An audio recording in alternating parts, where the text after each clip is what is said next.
Hey, welcome to ZHTV. I'm your host, Phoenix Trinidad, and today we are breaking down our predicted lineups for week 2 of finals. And to do that with me is Mitch Keating, our chief AFL editor. Mitch, you put together some lineup predictions for week 2, coming into week 2. Yeah, a couple of big semi-finals coming up. Win or go home action, which is what we love to see. Got a couple of games like that over the weekend.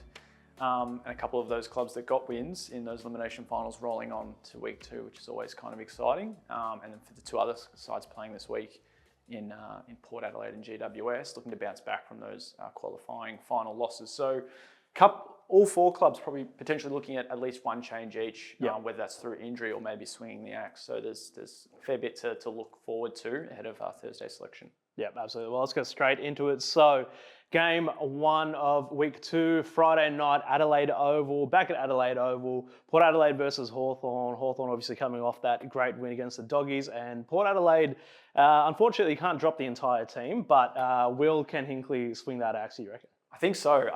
You'd like to think he'll respond in some way to an 84-point drubbing.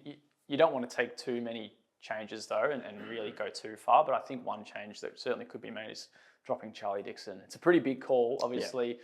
Before Thursday's game, Hinkley really supported Dixon and being that finals player that he wants him to be, but it certainly wasn't the case. One effective disposal, no goals against Geelong, and was really with some comfort by Mark Blitzarves, who was able to also just run off.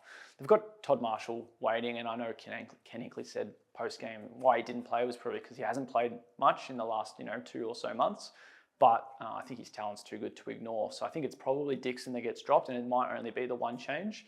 Obviously, Savard is another one who could be facing a nervous kind of couple of days, but you'd think it'd be one of the two if they are bringing Todd Marshall in. Mitch Georgiadis has been solid, particularly the last kind of few weeks in the home and away season. And then obviously what we saw, as a bit of an issue for them was losing Kane Farrell and Dan Houston right on the eve of finals. So Darcy Byrne-Jones moved back against Geelong, probably holds that position. That gives Francis Evans a starting spot in the side, and he'll play as that one of those small forwards along with Jed McEntee and Willie Rioli. And then you probably think Quinton Nuggle maybe holds his sub spot role as well. And what we did see obviously on Thursday night was Zach Butters copying that rib injury and not playing in the second half. You'd think he would be good to go. They're not going to take massive risks, but in saying that, it sounds like he'll play through some pain nonetheless. So it's going to be quite interesting. I think, no forced changes at this point in time, but, I think Ken's got to at least make some alteration, and it could be Dixon who cops the chop.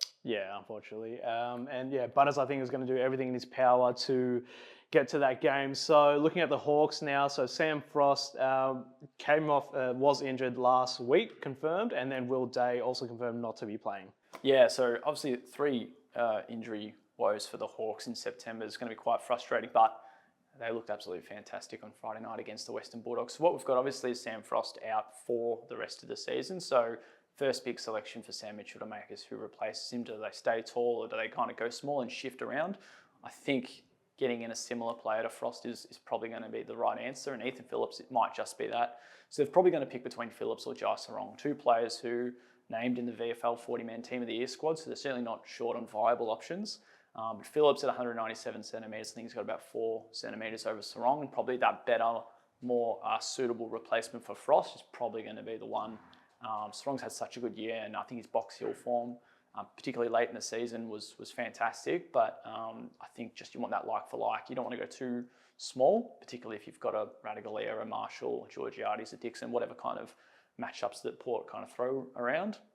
And particularly, I think they'll avoid going small. I don't think they'll want to put in a Chankuthiath in Frost's place and then have Sicily playing taller, Weddle playing taller alongside Jack Scrimshaw, particularly when you've got someone like Jason Horne-Francis who can try and get himself one out. And then you really could be left with a pretty tricky situation on top of those 3 talls. So Ethan Phillips is the one that I'd be tipping, just the safer option, which is probably what you want a little bit come finals, but certainly something we'll have to wait and see ahead of Thursday night. Obviously, you mentioned Will Day won't play. Hopefully, if they do win, he might be ready for a prelim final. Same with Cam Mackenzie as that 3rd injury absence, I guess, hurt his hamstring last Wednesday, so way too short of a turnaround to be playing Friday night. So those are 2 guys who were pressing back in. And then obviously, nice big occasion for Luke Bruce, should he play. You'd like to think he holds that spot as the sub. 300th game in the brown and gold, absolutely fantastic stalwart of the club. But you'd think just about the rest stays the same. Josh Ward was absolutely fantastic in his return game, replacing Cam McKenzie. And I would have thought that if Will Day was available, Finn McGuinness might have been the unfortunate one to cop the chop. So hopefully he plays well again this weekend and the Hawks can progress, and it's going to make it mighty tough for Sam Mitchell to decide on selection once he has a few more guys coming back. Yep, absolutely. So it's going to be a massive game. Pretty excited to see how Hawks come up against a top 4 team. So who's your tip for this one? Well, the Hawks should be going in favourites, obviously from what we saw with Port Adelaide last week and what we saw with how they really dismantled the Dogs' midfield. And coming up against probably an equally strong engine room, if Hawthorn's midfield can replicate what they did on Friday night at Adelaide Oval, they should get the chocolates. I think it's going to be a pretty big response. I think a much tighter game than what we might expect going off form from last week. But I'm going to tip the Hawks narrowly to get the job done at Adelaide Oval. Yeah, I'm going to go the other way. I think Port are going to respond to this one. Sam Frost, I think, is a bigger out than he's probably getting credit for. He did play there. He did play every game this year, so he's quite important to their structure. So I'm going to go Port by about 3 goals. I think they're going to respond, and Ken Hinkley's going to get re-signed for another 4 years. So moving over to the next game, Giants versus Brisbane at NG Stadium on Saturday night. Going to be a massive one. So starting with the Giants. Kingsley did say that Bedford is likely to come in. Yeah, all signs point to him playing. Seemed like he was narrowly close to missing both games that he's missed over the past 2 to 3 weeks. So inching ever so closer from returning from that calf injury. And Kingsley said he expects him to. So really the question then is, are they only going to make the one change? Because I don't think they'll force themselves into anything else. But who also comes out for Toby Bedford? And there's probably a couple of likes. It's either Toby McMullen or Xavier O'Halloran. O'Halloran started as sub, had an impact coming on. McMullen subbed off, kicked a goal before that. So it's probably going to be one of those two that fall out.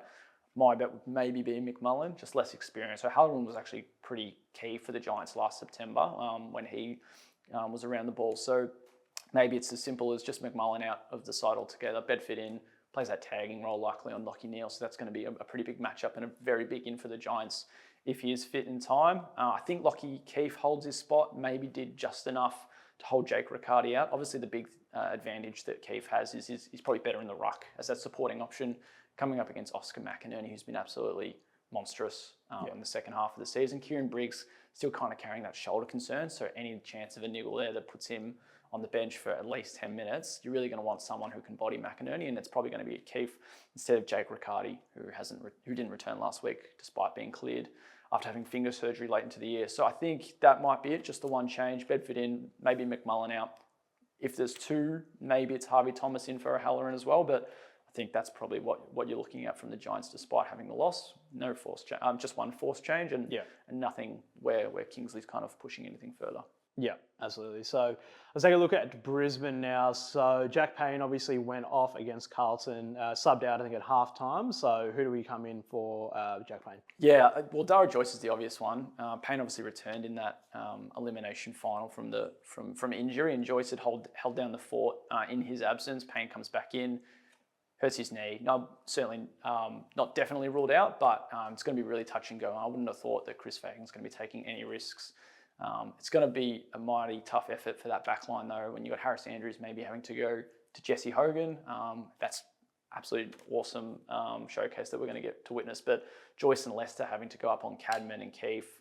And it's going to be quite, Starcevic versus Toby Green is going to be absolutely awesome as well. So it's similar to the Hawks game. I think they've got a more obvious choice, though, the Lions in Dara Joyce coming in, but they've certainly got a bit to weigh up there. Joyce had a kind of a mixed result in the VFL, did well in winning the ball, but at the same time, his opponent kicked a few in that semi-final for the VFL. So he has some form, but at least he's been playing, the last month or two. So he's coming back in. The other little change I'll make is Connor McKenna, I think, might start ahead of Noah Answorth this time around.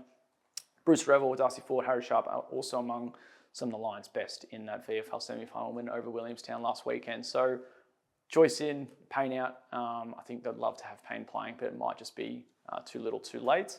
And it's going to be quite an interesting matchup against those GWS forwards. Yeah, absolutely. So looking at this game, I think it was hard to get a read on Brisbane last week. Obviously, their first half was amazing, but then it felt like they took the foot off the pedal, and they were coming up against Carlton, who were, they had about 50 changes to come into that team. So How do you see this one going?